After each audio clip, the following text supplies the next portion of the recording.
Buenas tardes. En primer lugar, quiero agradecer al Ateneo de Santander, a su Junta Directiva y a su presidente Manuel Ángel Castañeda el habernos cedido sus instalaciones para celebrar esta conferencia. La delegación de la Orden de Malta en Cantabria ha considerado oportuno desarrollar las dos facetas que caracterizan a la Orden. Por un lado, su rica historia, de más de 900 años, que la convierten en una de las más antiguas instituciones de la civilización occidental y cristiana, y por otro, sus actividades solidarias, hospitalarias y benéficas, siempre bajo el lema de Tuitu Fidei et obsequium pauperum, es decir, testimonio de la fe y asistencia a los enfermos y necesitados. Para desarrollar la parte histórica se ha desplazado desde Madrid el profesor don Carlos Nieto, asesor histórico de la Orden, a quien le agradecemos su aportación a esta jornada en el campo de la historia. Asimismo, agradecemos a don Alfonso Pérez Maura, delegado para las comunicaciones y consejero asesor de la Presidencia de la Orden, su traslado también desde Madrid para abordar la parte solidaria y hospitalaria. Interviene en primer lugar don Carlos Nieto Sánchez, y de su extenso currículum pues voy a hacer un poco de resumen. Carlos Nieto Sánchez es licenciado en Historia por la Universidad Complutense de Madrid, doctor europeo en Historia por la Universidad Complutense de Madrid, licenciado en Derecho por la Universidad Complutense de Madrid, doctor europeo en Historia por la Universidad de Bolonia, y es coordinador de grado y profesor de Historia del Derecho, de la Administración y de las Instituciones en ISDE, centro adscrito a la Universidad Complutense de Madrid. Profesor de Historia del IES Broad Madrid, Fundación Universitaria Institute for International Education of Students, y profesor asociado del Departamento de Didáctica de Ciencias Sociales de la Facultad de Educación de la Universidad Complutense de Madrid. Tiene numerosas publicaciones y yo destacaría una en especial, dado en el contexto en que estamos, que es La Orden de Malta, siglos XIX y XX. Es caballero de la Real Orden de Isabel la Católica, caballero de la Orden del Mérito Melitense, asesor histórico de la Asamblea de la Soberana Orden de Malta y académico correspondiente de la Real Academia Maltitense de Heráldica y Genealogía. Sin más, pues, Carlos, te cedo la palabra. Bien, pues buenas tardes a todos ustedes y muchas gracias, en primer lugar, por la invitación que me has hecho, Eduardo, para estar hoy aquí. Te agradezco profundamente este gesto y les agradezco también a todos ustedes el estar aquí presentes. Agradezco a mi hermano en la Orden, Alfonso Pérez Maura, la generosidad con la que se porta conmigo y con la que me ha invitado a esta conferencia. También a su madre, la duquesa de Maura, que está aquí presente, por su generosidad con nosotros estos días. Al señor de Alconchel, que me ha querido acompañar desde Madrid, y en conjunto a todas las personas que esta tarde pues están aquí para escucharnos, Alfonso y a mí. Yo he decidido que era mejor no tener papeles, porque si te pones a leer, pues al final conviertes todo es más complicado para todos, ¿no? Por lo tanto, al final les pido mil perdones porque algún dato pues se me puede escapar o alguna cosa se me puede ir de lo que tenía pensado, ¿no? Entonces, yo lo que les voy a hablar es de la historia de la Orden de Malta, para que luego después Alfonso les hable de lo que es la labor hospitalaria y la labor social tan inmensa que tiene la Orden hoy en toda España y en el mundo también. Y lo que sí me gustaría es que, más que yo hablar un rato extenso, que hablaré un poquito después, pues podamos tener un pequeño debate o una pequeña conversación, y que con eso pues podamos también interactuar un poco ustedes y yo. Miren, la Orden de Malta es una orden que tiene más de 900 años, y que increíblemente ha sobrevivido hasta nuestros días. Hay un montón de instituciones, un montón de corporaciones, un montón de órdenes que por las vicisitudes de la vida y de la historia no se han conservado. En cambio, la Orden de Malta ha llegado hasta nuestros días. Ha llegado hasta nuestros días con el mismo propósito fundacional, que es el de ayudar a las personas que más lo necesitan. Puede parecer increíble, pero es así. Ha llegado hasta hoy con el mismo propósito que se fundó. lo que Eduardo Zúñiga ha dicho, el tuitio fidei, es decir, el ayudar a nuestros hermanos y nuestros señores los enfermos. Y para entender el origen de esta orden tenemos que retrotraernos a la plena Edad Media. En la Edad Media, como saben, hubo una lucha por parte del Islam para conquistar los santos lugares, es decir, la zona de Jerusalén y las ciudades que tenían que ver con la vida de Cristo. En ese contexto surgen una serie de entidades que lo que hacen es defender esos santos lugares y defender la postura de la cristiandad. En Jerusalén había surgido un hospital para atender a los pobres y a los enfermos y a la gente que en el camino a la peregrinación a Jerusalén pues tenía problemas. Había sido fundado por un grupo de comerciantes de Amalfi en Italia, los amalfitanos. Y el fundador de ese grupo, o la cabecilla, por así decirlo, de ese grupo amalfitanos, era un religioso, el Beato Gerardo.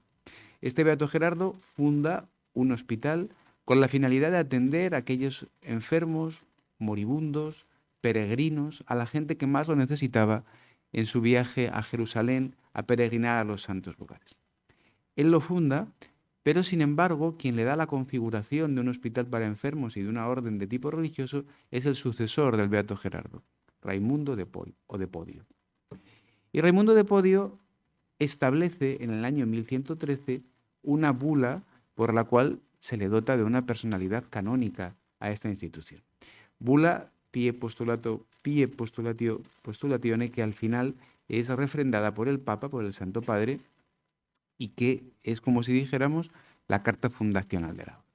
Bien, en este contexto, les decía hace un momento, surge la invasión del Islam en toda la zona de los santos lugares y la idea de las cruzadas, que más o menos se conoce y no es el tema de esta conferencia.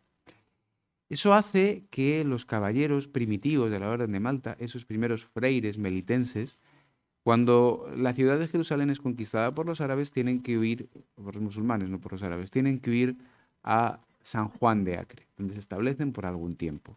San Juan de Acre también es conquistado y entonces tienen que marchar a un segundo emplazamiento, Rodas. En Rodas están más de 200 años y en Rodas se convierte en una institución muy importante por su labor hospitalaria. Nuevamente de Rodas son expulsados en otro asedio también y están durante bastante tiempo vagando por el Mediterráneo hasta que al final, en el año 1522 el entonces emperador Carlos V, que era el señor de la isla de Malta, les va a ceder Malta, Gozo y Comino, que son unas pequeñas islas adyacentes, para que allí establezcan lo que va a ser una isla con caballeros.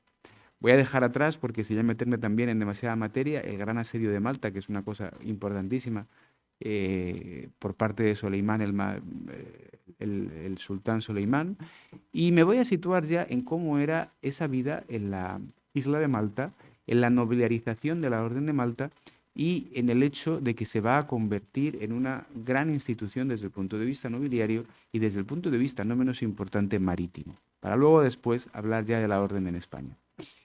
Cuando la Orden se establece en la isla de Malta, como les digo a ustedes, la Orden comienza a nobiliarizarse, pero es algo que era evidente, porque aquella Europa, la Europa del Renacimiento, la Europa del humanismo, es una Europa que va poco a poco nobiliarizándose cada vez más. Y no es que deje a un lado la labor hospitalaria, sigue existiendo un gran hospital en Valeta, en la capital, etcétera, sino que la realidad nobiliaria comienza a imponerse. No hemos traído imágenes, pero si las hubiera traído y viéramos los primitivos hábitos de los primeros maestres de la orden y viéramos los hábitos del siglo XVII, en los que aparecen los grandes maestres con grandes pelucas, con unos mantos enormes de armiño, la orden comienza en algún aspecto a nobiliarizarse, como les digo.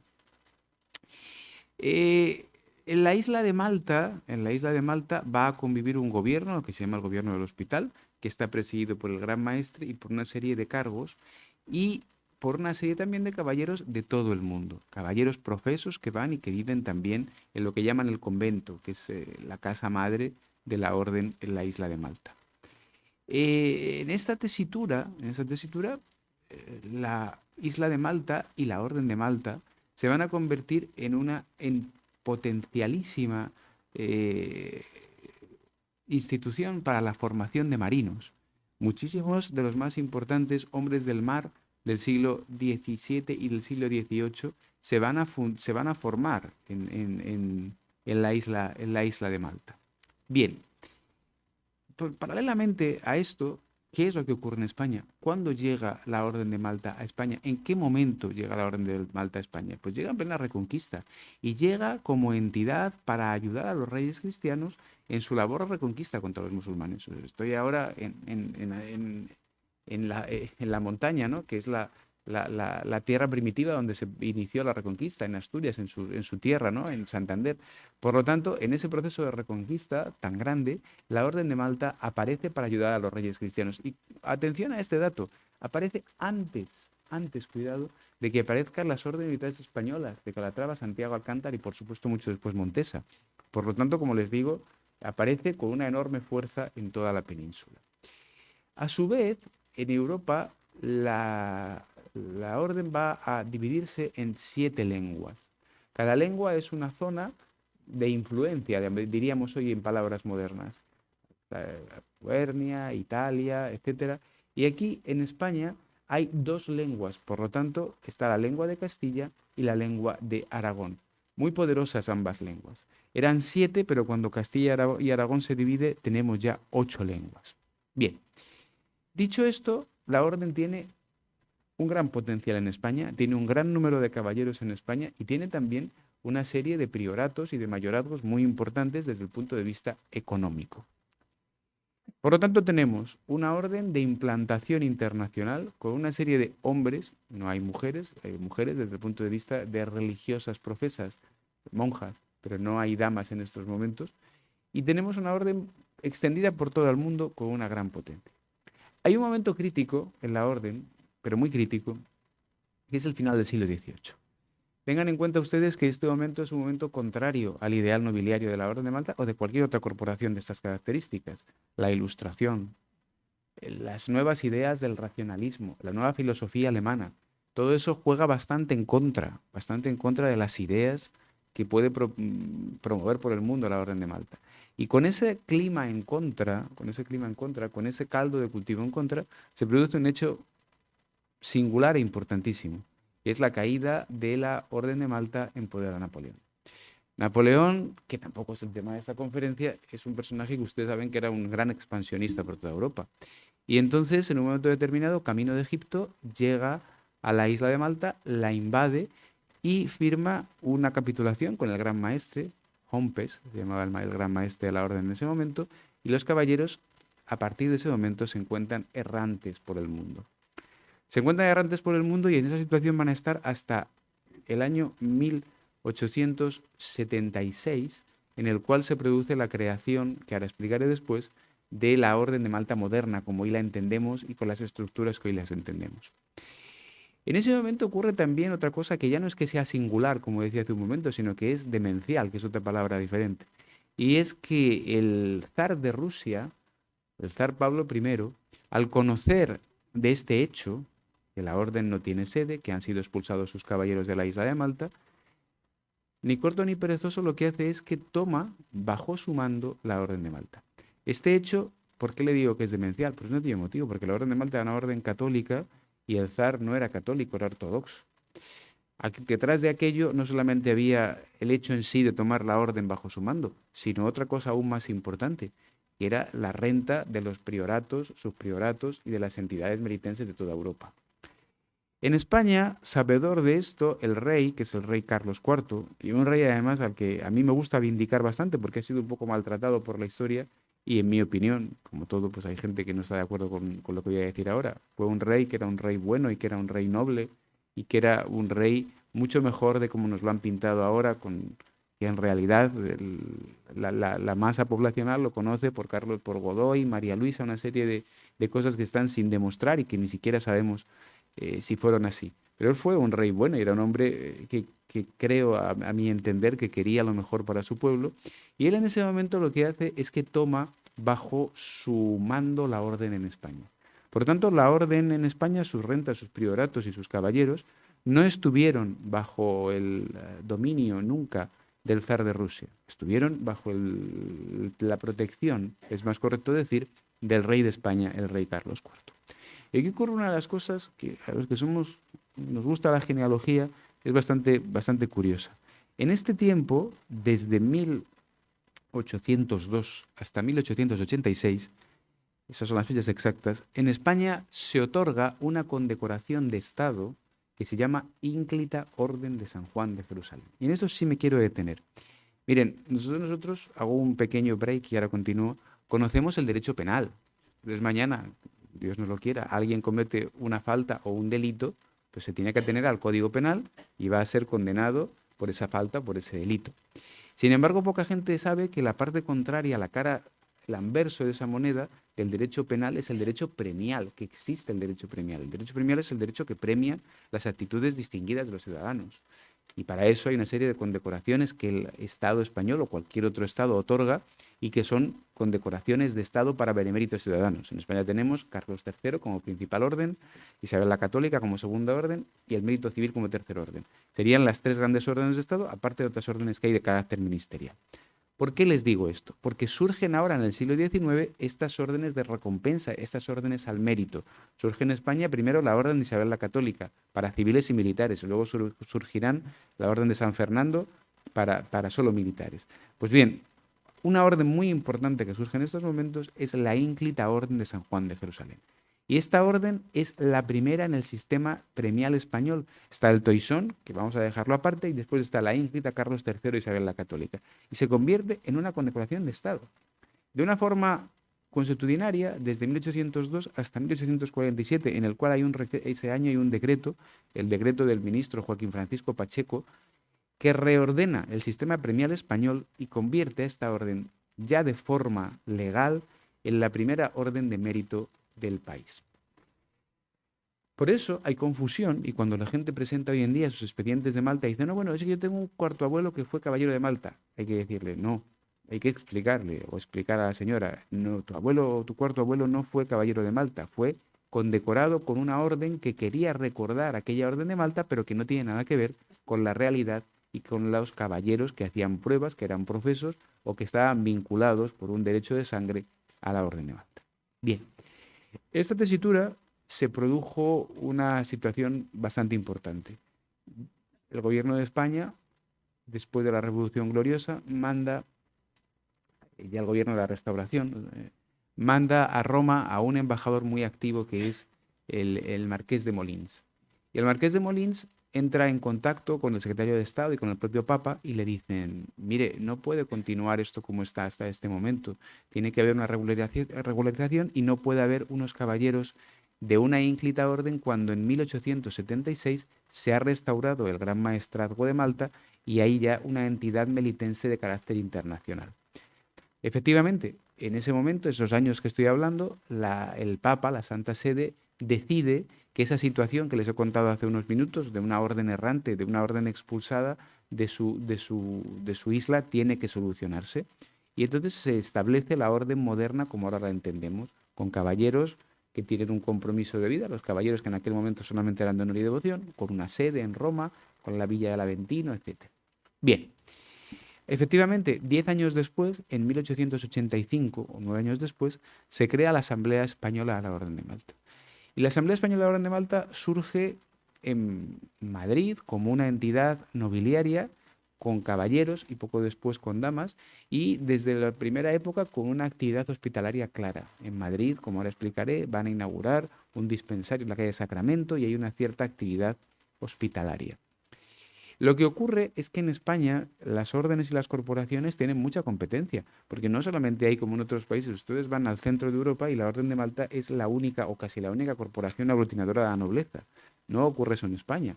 En España hay, por un lado, cuatro órdenes militares con una gran historia y con mucho peso, y 5 reales maestranzas, Granada, Sevilla, Ronda, Valencia, Zaragoza, que también tienen un gran peso quizá más a nivel regional, pero que muchas personas pertenecen a ella. A eso hay que sumarle otras corporaciones o entidades menores, pero que también tienen una gran importancia. Por lo tanto, la Orden de Malta comienza una andadura con una gran competencia, diríamos hoy, que es el de estas otras corporaciones que están operando en el país. Sabemos muy poco de esa época. Sabemos que el primer presidente de la Asamblea Española fue Molins, le sucedió Nájera, después de Nájera estuvo el duque de Sotomayor y así. Pero lo que nos interesa es que desde ese primer momento, para enlazar con lo que va a hablar mi compañero Alfonso ahora, tiene una actividad hospitalaria clara. Se inaugura en Madrid, en la calle del Sacramento, como les decía, un dispensario médico, uno de los más y primeros dispensarios para la gente necesitada de Madrid. Sabemos también que comienzan a hacer pequeñas obras de caridad, de acuerdo con la época, que es principio del siglo XIX, y que poco a poco va cogiendo la orden fuerza. Pero cuando la orden realmente coge fuerza es tras el año 1931.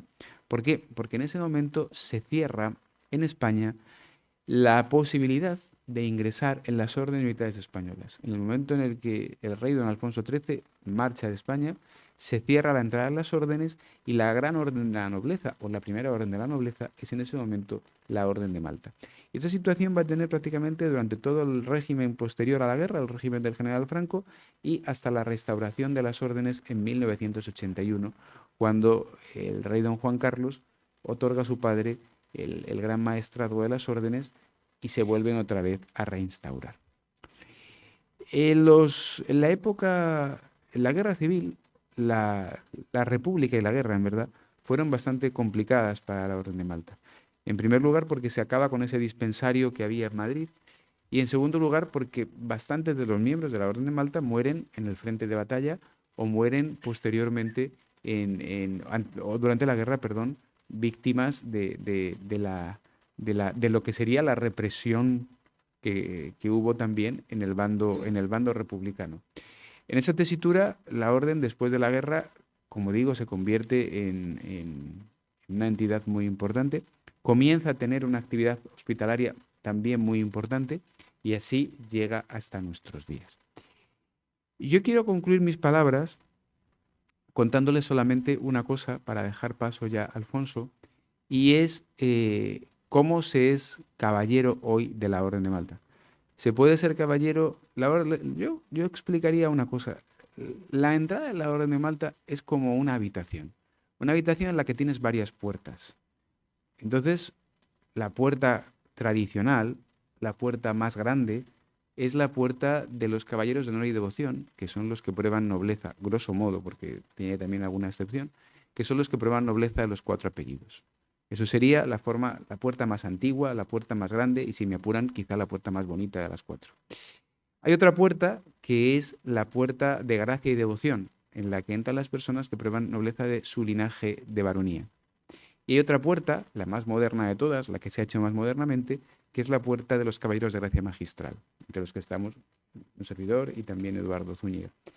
Esa puerta, hubo un momento en el que la orden entendió que las coordenadas del mundo moderno, especialmente en países donde no hay tradición nobiliaria como Estados Unidos, pues tenía que tener un acceso para personas que no probaran nobleza o que sus circunstancias personales pues no fueran las de las personas con una familia muy antigua o muy conocida. Y hoy en día en España no es la mayoría, pero en otros países del mundo pues sí son caballeros, muchos caballeros de las asambleas nacionales, que se llaman asociaciones, son caballeros de gracia magistral. Yo ya no les quiero cansar mucho más y si quieren luego después, si tienen alguna pregunta, pues yo se la respondo. Y en media hora lo que quería hablar, y justamente ahora he clavado la media hora y ya dejo paso a Alfonso. Muchísimas gracias.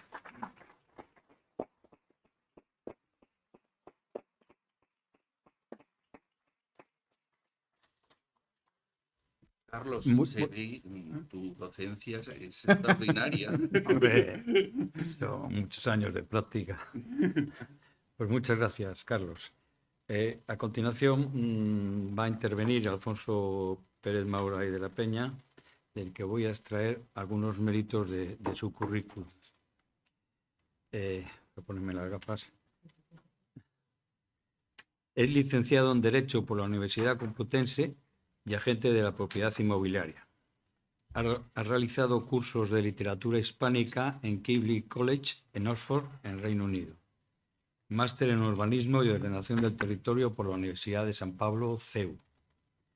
Ha sido consejero delegado de varias sociedades y ha pertenecido al bufete Marrero Henning en Palma de Mallorca. En la actualidad es secretario del patronato de la Fundación Antonio Maura. De sus numerosos trabajos y publicaciones destaco su libro Entornos, Gabriel Maura Gamazo, a través de sus papeles, que da una versión novedosa del historiador y político que fue presentado hace 4 años en este Ateneo.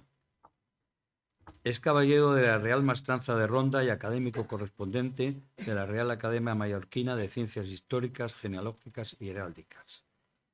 Ingresó en la Orden de Malta en 1984 con 19 años.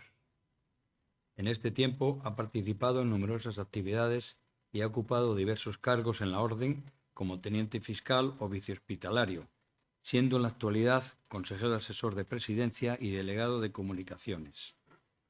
Es caballero de honor y devoción de la Soberana Orden de Malta y está en posesión de la Medalla de Plata y Oro al Trabajo Melitense y de la Medalla al Mérito Melitense y Cruz de Comendador al Mérito Melitense, concedidas por el Gran Magisterio del Soberano Consejo de Roma. Sin más, Alfonso, tiene la palabra. Muchísimas gracias, Eduardo, y muchísimas gracias sobre todo por iniciar de esta manera tan brillante tu delegación de la Asamblea Española de la Soberana Orden de Malta en Cantabria. Pero sobre todo gracias a Manuel Ángel Castañeda que nos acoge hoy. Para mí es una gran satisfacción poder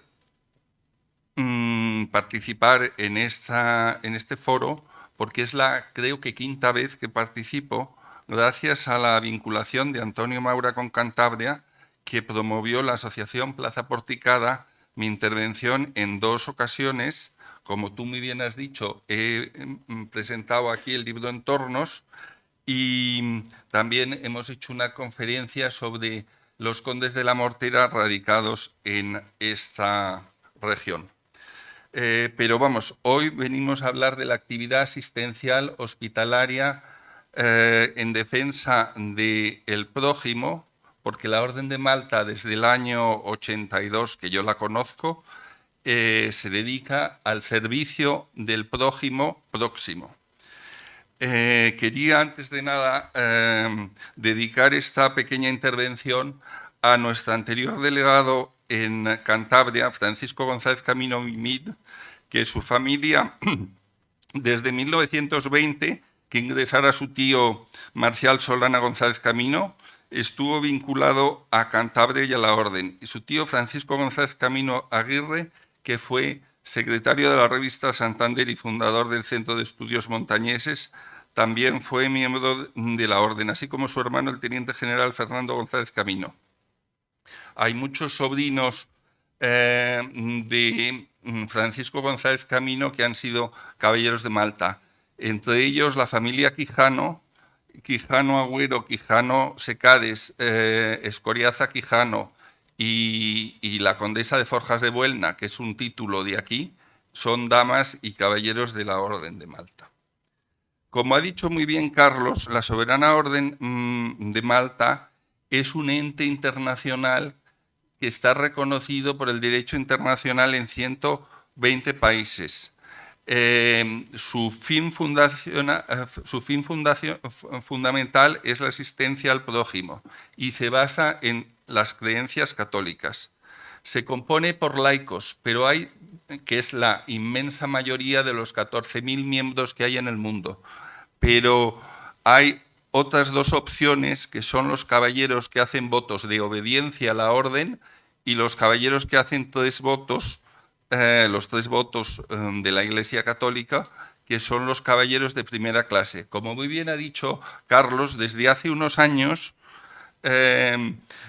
importa mucho más el compromiso con el servicio al prójimo que la forma que se haya entrado en la orden, con pruebas de nobleza.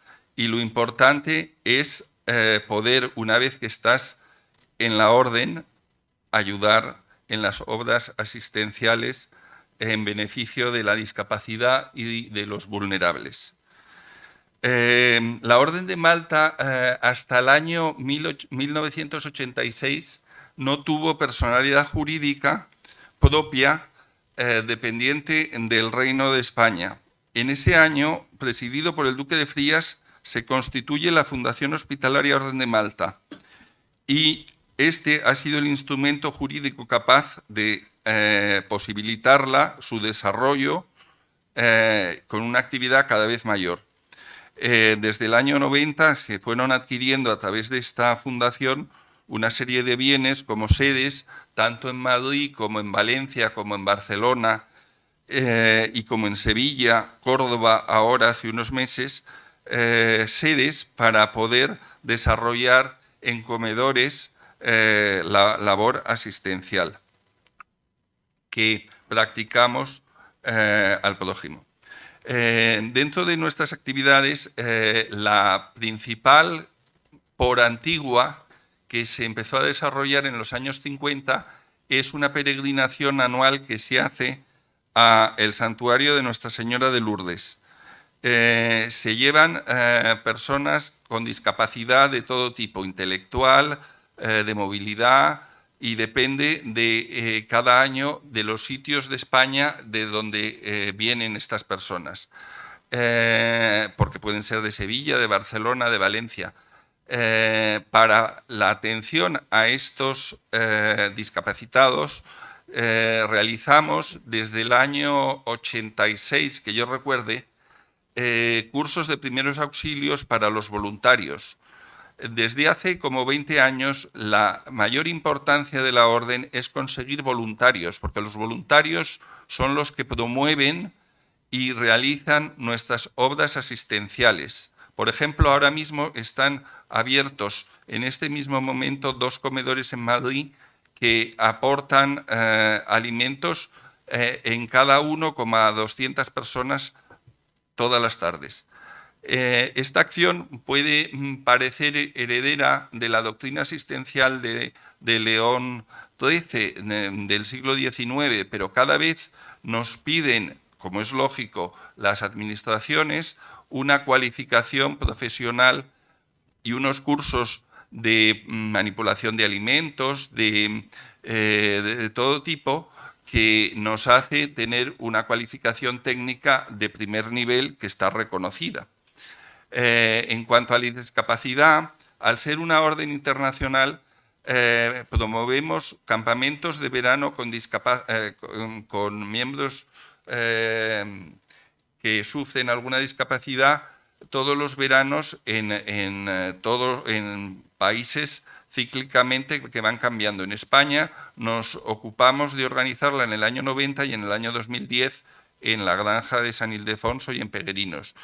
Con estos mismos discapacitados se promueve el tener encuentros con ellos todos, cada 15 días, cenas de hermanamiento y excursiones los domingos, sobre todo con miembros de la Fundación GOTSE, con la que tenemos un convenio desde hace años, incluso con enfermos del Hospital de San Rafael en Madrid, y también se hace en Barcelona con otros hospitales. En cuanto a la alimentación, tenemos un convenio con el Banco de Alimentos que nos provee de materia prima y tenemos comedores abiertos, 2 en Madrid, 2 en Andalucía, 1 en Sevilla, 1 en Córdoba y otro en Valencia y 1 en Barcelona, gracias a nuestro delegado Ignacio Puig en Barcelona, a Salvador Laci en Valencia y Miguel Enrile en Córdoba. Porque fue una actividad que realmente la promotora de esta actividad fue Blanca Escrivá Romaní, que es una persona que ustedes tienen el privilegio de tener veraneando en Santander, en Cantabria, que fue la promotora en el año 89 de abrir estos comedores en España. Como la Orden de Malta, muy bien ha explicado Carlos, es una orden de inspiración católica, tenemos muchísima vinculación con Santiago de Compostela. Desde el año 89, que yo sepa, se estableció en Santiago de Compostela un puesto de socorro que no solo está en los años santos, sino casi todos los veranos, para atender a los peregrinos que vienen desde Roncesvalles. Desde hace 7 años, en Santiago de Compostela hay un puesto de socorro que cubre las necesidades de los peregrinos que llegan a la catedral. Este puesto de socorro se complementa desde hace 6 años con una experiencia que es extraordinariamente gratificante, que se llama el Camino sobre Ruedas. Esta experiencia es extraordinaria porque a través de unas sillas de ruedas especiales se puede llevar desde 100 kilómetros, que es el mínimo, en silla de ruedas a 4 discapacitados atendidos por 4 voluntarios. Insisto que la importancia de la orden y su impresionante crecimiento que está teniendo es gracias a la labor del voluntariado, porque si no, no se podría atender tantas actividades que intentamos desarrollar. Dentro de la labor, como si dijéramos, permanente, y la labor que es realmente la base de la actuación de la Orden hoy en día, desde el año 95 hasta el año 2002, estuvo abierto en Vallecas una residencia de ancianos para 12 personas. Este es un trabajo ímprobo, porque la residencia la atención 24 horas, 365 días del año a personas mayores, que no solo son mayores, sino que muchas están discapacitadas, o muchas están enfermas, o muchas tienen todo tipo de problemas, neurológicos incluso, es un reto que por eso también cada vez lo estamos intentando hacer de la manera más profesional posible, dado además las innumerables condicionantes que lógicamente hay que cumplir por la normativa. Actualmente tenemos, gracias a una donación de un miembro de la Orden, una residencia de ancianos con 80 personas en Aldea del Fresno, que está en un entorno impresionante, porque es el Safari Park de esa población, pero tenemos ciertas plazas concertadas con la Comunidad de Madrid, pero lo que supone el mantenimiento de esta residencia es nuestro mayor y nuestro proyecto más ambicioso, porque, por ejemplo, ahora estamos intentando poner plantas fotovoltaicas y tenemos un problema, al ser zona cepa, de mantenimiento de la depuradora, y es una zona protegida que es bastante complicado de aunar la protección del medio ambiente tan importante actualmente con las necesidades de nuestros mayores que viven allí, que son 80 personas que requieren un tránsito de vehículos, unas contaminaciones atmosféricas que a veces nos dicen que, pero es ineludible que pasen los coches a atenderles, vamos. También la Orden de Malta, para sus propias actividades y de obtención de recursos, hace mercadillos anuales en casi todas las poblaciones de España. El mercadillo anual que se organiza en Madrid es en diciembre y dura más o menos una semana, y también hay en Valencia, en Barcelona y en Sevilla. Otras fuentes de financiación, aparte de los donativos, que intentamos que sean lo más generosos de nuestros donantes, porque apoyamos muchísimo la figura del donante, aparte de la del voluntario y del trabajador, porque si ustedes empiezan a contabilizar que en esta residencia de ancianos de 80 personas tenemos 40 personas trabajadoras para su atención, justo la mitad de los residentes, y toda la estructura de mantenimiento que tenemos que desarrollar, es el volumen de asistencia es tan impresionante que el volumen de gasto no para de crecer, con lo cual tenemos que hacer ciertas actividades de cenas benéficas y fiestas.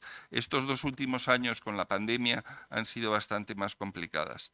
Al ser una orden católica, cuidamos también sobre todo para los miembros, más que para los voluntarios, que el destino de los voluntarios es la asistencia, pero los miembros, ya les he contado que hay dos categorías que son de obediencia y los que hacen votos, que en España no tenemos ningún miembro que haya hecho los 3 votos, pero desarrollamos ciertos cursos de espiritualidad, misas, por ejemplo, participamos en la Jornada Mundial de la Juventud y luego algunos sacerdotes organizan charlas los lunes, tenemos una misa mensual, en el propio comedor realizamos alguna misa o algún encuentro de espiritualidad.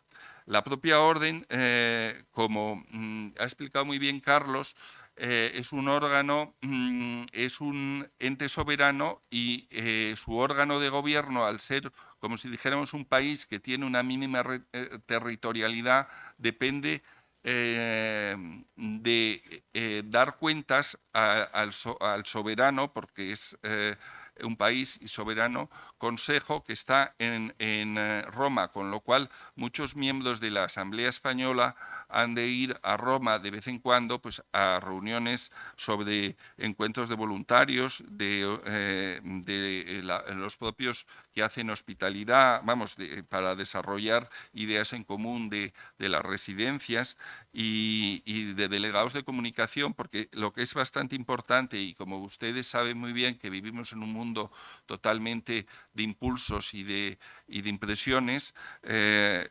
tenemos que coordinarnos a efectos de dar una comunicación homogénea. Por ejemplo, se ha establecido ese símbolo como el símbolo de Malta Internacional, que es la cruz de 8 puntas que simbolizan las 8 bienaventuranzas que intenta desarrollar cualquier miembro o voluntario de la orden. Proyectos fuera de España, desde hace unos pocos años estamos intentando ayudar en un proyecto en un país conflictivo que es el Líbano, a través de Malteser Internacional, pero todos los veranos tenemos un grupo de como 50 voluntarios que van al Líbano en turnos de semanas, incluso de 15 días, para atender a unos centros de mayores con problemas neurológicos que, dada la conflictividad del país, es bastante importante atender. En este punto quería hacerles ver que la Orden de Malta tiene el privilegio o la especificidad de, al ser un Estado propio que está gobernado por un príncipe y gran maestre, eso le da cierta movilidad en zonas de conflicto y, de hecho, podemos tener cierto amparo a efectos diplomáticos todos nuestros voluntarios que van a esta zona de conflicto del Líbano. Incluso está pasando lo mismo en un proyecto que se lleva haciendo desde hace 2 años en el Perú, porque también hay ciertas guerrillas y ciertos movimientos que no practican, que no dejan practicar, porque por ejemplo en el Perú se asiste a la Casa de Nazaret, que es una entidad que se dedica a la formación de jóvenes que se han sacado de la calle, que no saben ni leer ni escribir y que tienen 18 años y que casi no saben ni comer más que con las manos. Y estas actividades se pueden realizar gracias a el paso que su inmunidad, como si dijéramos diplomática, que nos confiere el hecho de ser un Estado soberano, nos faculta, ¿no? Quería yo también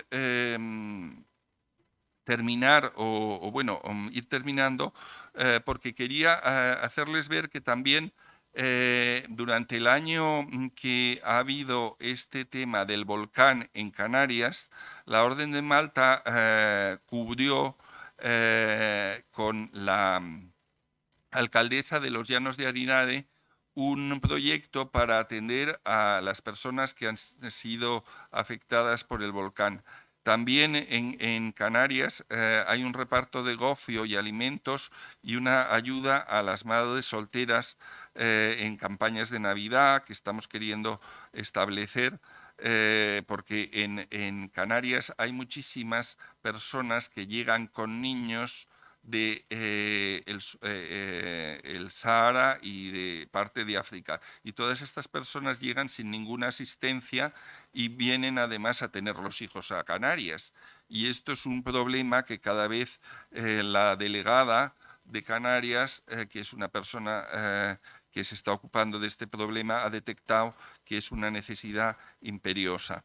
Y todo esto son una infinidad de gastos impresionantes. Quería también contarles que por el tema histórico que Carlos nos ha hablado, tenemos el privilegio de poder mantener y el coste de poder mantener el Real Monasterio de Santa María de Sigena, en Huesca. Este monasterio ahora está de actualidad porque tiene un conflicto con Cataluña, aunque es de Huesca, es de Aragón. La titularidad del bien, del Real Monasterio es de la Congregación de las Hermanas Sanjuanistas. España es el único país en el cual tenemos todavía monjas sanjuanistas. Están en Salinas de Añana. Yo conocí que había una congregación en Gandía, en Valdorreix, en Salinas de Añana y en Sigena, y eran como 50 personas. Ahora quedan muy pocas, pero bueno, confiemos en que alguna vez haya más vocaciones. Y estas hermanas sanjuanistas, como ahora no pueden mantener el Real Monasterio de Sigena, lo han transferido a la Asamblea Española de la Orden de Malta, con lo cual es un tema fascinante por el mantenimiento de un monumento histórico-artístico extraordinario, pero es también una ocupación laboriosa. Mantenemos también la iglesia de la Veracruz en Segovia, que aunque está inmatriculado por la Administración Central del Estado al Ministerio de Cultura, el Obispado de Segovia hizo un convenio con la Orden de Malta para que lo mantuviéramos. Y realmente es también una fuente de gastos. En Palma de Mallorca, la Orden de Malta tiene la iglesia de San Juan, que ha restaurado en los últimos años, y también es un bien del patrimonio histórico que hay que mantener. Referente al Camino de Santiago, tenemos una serie de albergues, casas, pero también iglesias durante el Camino de Santiago que hay que las delegaciones de Navarra y de Castilla mantienen en Villalcázar de Sirga y en Cizur Menor. He querido dejar para el final un proyecto que se está empezando a hacer y que ha empezado a esta misma hora en Madrid, porque los viernes, cuando se cierra el comedor, hay un grupo de voluntarios que hacen una patrulla por Madrid en los bajos de Azca y por la Plaza de Castilla, en las zonas más degradadas de Madrid. Se llama el proyecto Cercanos. Y porque en todos los casos que les he contado, todos los voluntarios y los miembros de Malta atienden en algún lugar a las personas que lo necesitan, en los comedores, en las residencias de ancianos, pero el proyecto Cercanos es ir en coche atendiendo a la gente más vulnerable y más difícil por su estado mental incluso, que hay en Madrid en concreto, que es el caso que conozco. Y es realmente asombroso la dedicación de personas que son simplemente voluntarios, algunos miembros también, pero que dedican la noche de los viernes a recorrer Madrid para repartir comida a las personas necesitadas. Y eso para mí es uno de las obras existenciales más impresionantes por el ofrecimiento y el darse al prójimo que suponen. Quería simplemente comentarles que actualmente la Orden de Malta, la Asamblea Española, está presidida por el que fue coronel de la Guardia Real, don Ramón Álvarez Toledo y Álvarez Builla, conde de Santa Olalla, que es desde el año 18. Y bueno, es que yo podía hablar de lo que llevo haciendo. Desen ustedes cuenta que yo empecé a colaborar con la orden en el año 82, con lo cual he conocido muchas actividades y estoy completamente ahora dedicado a las obras asistenciales de la orden. Con lo cual espero por lo menos haberles podido dar una imagen de las que son. Muy bien.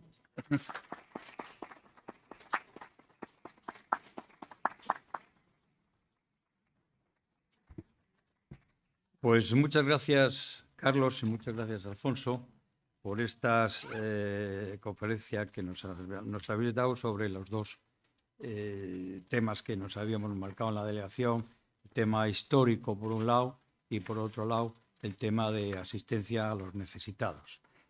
Sin más, yo creo que vamos a pasar a un coloquio, y a aquella persona que tenga algo que preguntar, pues que pregunte.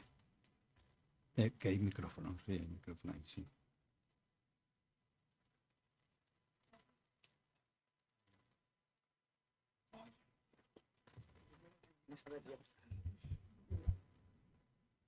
Hola, buenas tardes. ¿No habéis estado en Ucrania también, que me parece que se os ha olvidado de decir? Sí, en Ucrania hemos estado 15 días atendiendo en una estación de tren en Cracovia a los damnificados por la guerra de Ucrania durante 15 días. Y hace unos meses. Y este proyecto se va a volver a hacer en 2 meses más o menos, porque el tema no se ha acabado.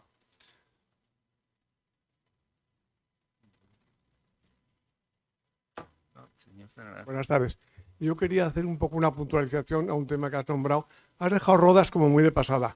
Yo tuve la suerte de estar 1 mes y medio viviendo en Rodas y tengo que decirte que todo Rodas es un recuerdo de la Orden de Malta. La fortaleza del Gran Maestre, esa era la residencia del gobernador italiano. Todos los escudos de Malta pululaban por toda la isla. Es más, yo me traje unos bajoplatos con todos los escudos de los grandes maestres de la época de Rodas. Es un periodo bastante interesante de la Orden. Sí, efectivamente, pero también es el periodo más olvidado porque está a unos 200 años aproximadamente la Orden en Rodas. Lo que ocurre es que es un periodo de consolidación de la Orden y de configuración del gobierno de la Orden y de configuración de las estructuras de la Orden, pero no es ni la época fundacional, ni tampoco la época del asedio, ni de la establecimiento en 1522 en la Orden de Malta. Por eso quizá sea menos conocido, pero efectivamente todo lo que hay en Rodas transpira la Orden de Malta por todos los sitios y se conservan los palacios magistrales, se conserva la iglesia de Malta, se conserva todo, efectivamente. Pero quizá por eso, porque es la época menos conocida y menos estudiada también de la Orden. Hola, muy buenas. Quería hacer una pregunta, bueno, 2 preguntas. En primer lugar, ¿no creen ustedes que pertenezco también a la Orden, voluntario? Bueno, estamos poco visualizados en el sentido que la sociedad sepa lo que estamos haciendo. Que nos ponemos, como está aquí la señora, que un gran abrazo, la anterior que murió, y bueno, que nos ponemos el chaleco y hemos estado pues en los supermercados cogiendo cosas, etcétera, etcétera. Y yo creo que nos falta un poquito decir visualización. La Orden de Malta, no somos todos tal, estamos ayudando a la gente. Otra cosa quería preguntar, en el Vaticano, ¿quién es el cardenal que está con nosotros en la Orden? ¿Cómo se llama? Y para explicar un poquito el tema, al ser tema de cristianos, quiero agradecer también a Eduardo con la nueva delegación que ha cogido, que empezamos un poquito de cero, y quiero decirte también que, hombre, lo que nos hace falta es eso, es decir, oye, buscar más gente. Muy bonito lo que estamos comentando ahora, que me parece que mucha gente ha abierto los ojos, es decir, la Orden de Malta, que sois todos, no, perdón, es igual que otras asociaciones que hay, pero a lo mejor no visualizamos. Yo he visto en televisión la Orden de Malta, chavales jóvenes repartiendo comida por Madrid, etcétera, etcétera. Y eso a nivel nacional Es lo que teníamos que explicar un poquito y visualizar, vuelvo a repetir el tema. Y muchas gracias por la atención. Quizá una forma de visualizar es este esfuerzo que ha hecho Eduardo Zúñiga Pérez del Molino esta tarde, ¿no? Porque por lo menos ya estamos intentando hacerlo, ¿no? Y desde luego yo he insistido, creo, y que lo más importante es la labor que hace usted como voluntario. La Orden de Malta no es nada si no hay voluntarios y proyectos que se hagan a través de voluntarios, porque los miembros hay muchas veces que tienen cierta edad y no tienen la viabilidad de hacer esos proyectos. Referente al cardenal que el Papa ha querido, se llama Tomasi, y en enero va a haber unas elecciones y a partir de ahí se desarrollará lo que determinen los que quieren, los que sean elegidos, ¿no? Y no sabemos hasta enero que va a haber unas elecciones dentro de los miembros que han hecho los 3 votos de pobreza, castidad y obediencia que viven en Roma en el Soberano Consejo. No podemos determinar qué elección va a haber, pero aquí de lo que se trata es de servir a los pobres. Que se llaman vulnerables, discapacidad o lo que sea. Porque, como muy bien ha dicho Carlos, la Orden tiene 900 años y no ha dejado de tener vigencia durante 900 años porque, desgraciadamente, no por los vulnerables, porque ojalá en algunas sociedades no hay vulnerables y el nivel de vida es altísimo, pero siempre va a haber discapacidad, porque la discapacidad muchas veces es congénita y es heredada, y hay, como usted sabe muy bien, personas con síndrome de Down que tienen que ser atendidas, personas que tienen problemas de visión, problemas... la Orden de Malta nunca va a dejar de poder aportar su trabajo a la sociedad porque siempre va a haber discapacidad.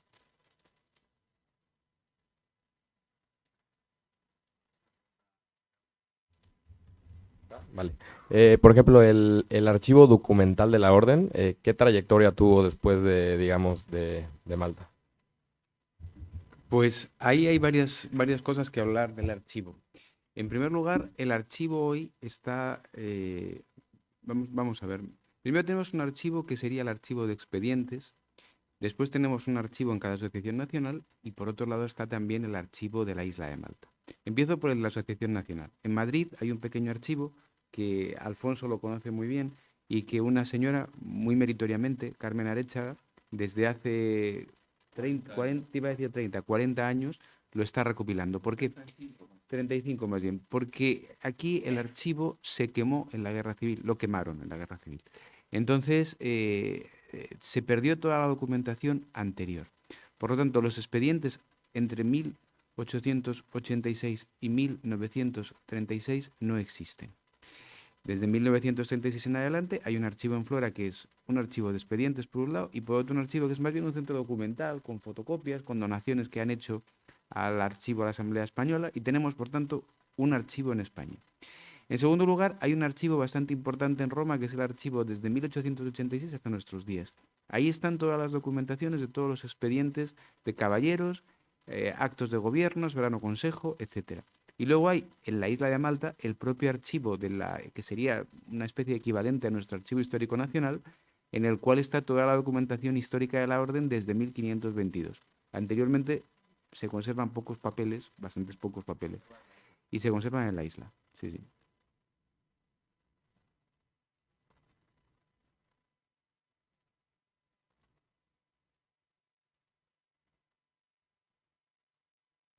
A todos, yo hablo desde mi condición de voluntario de la Orden de Malta y por supuesto mi primera palabra naturalmente va dirigida a nuestro estimadísimo Francisco González Camino, que siempre nos apoyó y que ahora, siguiendo su ejemplo, apoyamos naturalmente a Eduardo en la labor, ¿no?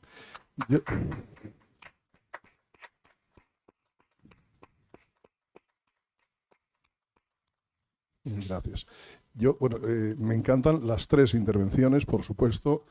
Al que no tenía el gusto de conocer personalmente era a Carlos, en unas tertulias radiofónicas de la Real Liga Naval Española aquí en Radio Meruelo, a mí me tocó hablar del asedio de Malta. Yo estaba encantado con oír algo y entiendo que efectivamente por la premura del tiempo no era necesario, pero que fue un verdadero gesto de heroísmo y sobre todo lo que me gustaba es la vinculación de la Orden de Malta con la Marina y la relación con la Marina Española, con la Armada Española, ¿no? La colaboración, que eso también es para hacer conferencias y sé que se han hecho en Madrid y bueno, yo soy enamorado de la historia, por lo tanto no tengo más que dar las gracias por esa participación.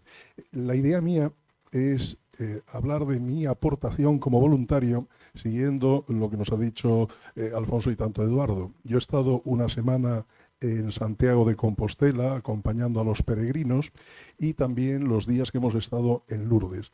¿Por qué quiero hablar un minuto o una cosita así? Porque es el ejemplo nuestro apoyando a los enfermos, yendo en aquel magnífico viaje 2019 en el que tuve el honor de acompañar a Francisco González Camino, a Eduardo y a todos nuestros compañeros. Aportamos nuestro viaje con enfermos, pero no es, perdón, nuestros señores los enfermos. Lo más bonito que vi en Lourdes, de todos los miembros de la Orden de Malta, de todas las delegaciones nacionales y del extranjero, era el espíritu de felicidad por traer a personas, a nuestros señores los enfermos, para dotarles de esperanza, ver casos verdaderamente tristísimos de unas deficiencias motoras, cognitivas, etcétera, y la increíble alegría de los familiares, de los voluntarios, de los caballeros y damas de la Orden de Malta, apoyando a nuestros señores los enfermos, verdaderamente era conmovedor, era extraordinario. En vez de venir tristes con ese espectáculo de enfermedad, de dolor que podría derribar psicológicamente a cualquiera, yo veía una fortaleza tanto en los caballeros como en los jóvenes, los halcones, las distintas secciones que tiene la Orden de Malta, digna de elogiarse. Y nosotros como testigos de fe tenemos que transmitirlo. Y en cuanto a Santiago de Compostela, la semana en la que estuve podría ser físicamente agotadora, pero espiritualmente hacía que esa semana que yo había dedicado de mis vacaciones para acoger a peregrinos allí en la propia Catedral de Santiago, cada día que terminábamos agotados físicamente, ordenando, ayudando en casos pues que si se desmayaban, con el puesto de socorro que tenemos allí de la Orden de Malta junto a la Catedral, era delicioso ver cómo las personas que venían de todo el mundo nos correspondían con una sonrisa de agradecimiento por nuestro apoyo. Y de todas las demás actividades que tan bien ha expuesto Alfonso, pues qué decir, es fantástico tener tantos esfuerzos desplegados en tan variadas actividades que es meritorio. Yo estoy orgulloso de mi aportación, de mi granito de arena a la Orden de Malta. Ese es mi testimonio, ¿no? Así que gracias a todos.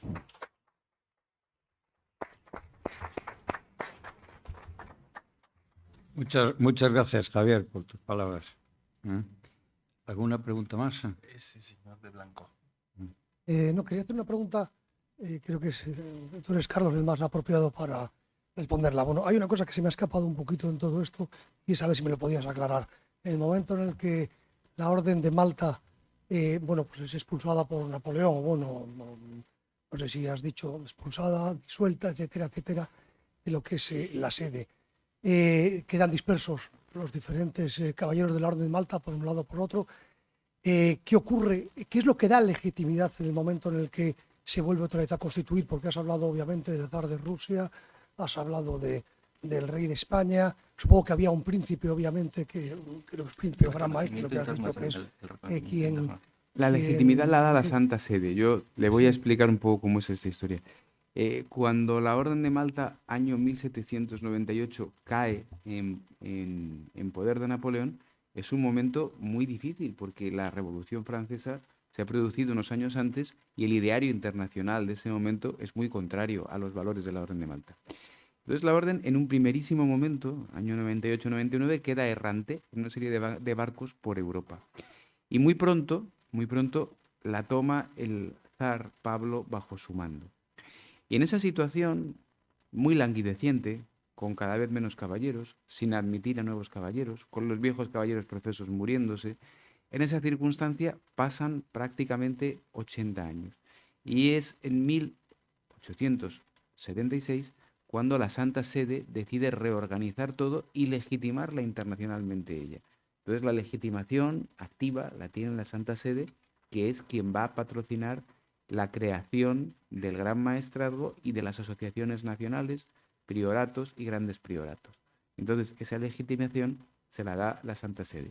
Son años muy complicados porque la orden está en una situación, además el zar Pablo I muere asesinado, le sucede su hijo, las relaciones con la orden comienzan a empeorar. Es una época prácticamente languideciente. Por poner un ejemplo, cuando se crea la Asamblea Española en 1885, queda todavía un caballero profeso que había profesado antes de la caída de Malta, siendo niño, con 6 años, y todavía en ese momento era un hombre casi centenario y vivía. Por lo tanto, quedaban ya muy pocos caballeros de los que habían profesado en la Orden de Malta, en el convento, en la isla de Malta, y la legitimidad la da la Santa Sede. Y el reconocimiento internacional, por ende. Por eso. Bueno, es nuestro sonoro con representación ante el rey de España, es decir, por 158, creo. Entonces, hay un embajador, actualmente el rey de España recibe al embajador que otorga sus cartas credenciales, y hay un embajador de la Orden de Malta ante el rey de España, y también el embajador que tiene el rey de España ante el Santo Padre es embajador ante el Gran Maestre de la Orden de Malta. Eso nunca se dice, pero es embajador ante la Santa Sede. La actual embajadora, Isabel Cela, es embajadora ante Santa Sede y ante la Orden de Malta. Y el príncipe y gran maestre es el jefe del principado, que es la Orden de Malta, reconocido internacionalmente por la ONU y por todos los organismos internacionales. Como les he intentado explicar, eso a efectos de asistencia en conflictos internacionales es básico, porque no te bombardean, te dejan pasar. Claro. Bueno, ¿alguna pregunta más? Pues ya casi terminamos, ¿no? Bueno, nada más que decirte, Jesús, que hablabas antes de la visibilidad o de la orden, que en eso estamos, ¿no? Pobre. Que para eso hemos hecho este acto. Y para eso hemos hecho este acto, y además lo vamos a completar mañana con un acto ya más lúdico, que va a ser un concierto del coro del Colegio de Economistas, que son mis compañeros, y que no es porque sean mis compañeros, es que son unos fenómenos, cantan fenomenal, llevan mucho tiempo cantando, este verano casi no han parado, y creo que sería interesante que pasara por allí, porque va a ser estupendo. Pues nada más. Gracias, Eduardo. Sí, en el Palacio de Exposiciones. Sí. A las 7:30, 7:30. Eso es. Concreta, repite. Palacio de Exposiciones y Congresos frente al Racing, a las 7:30. Bueno, muchas gracias.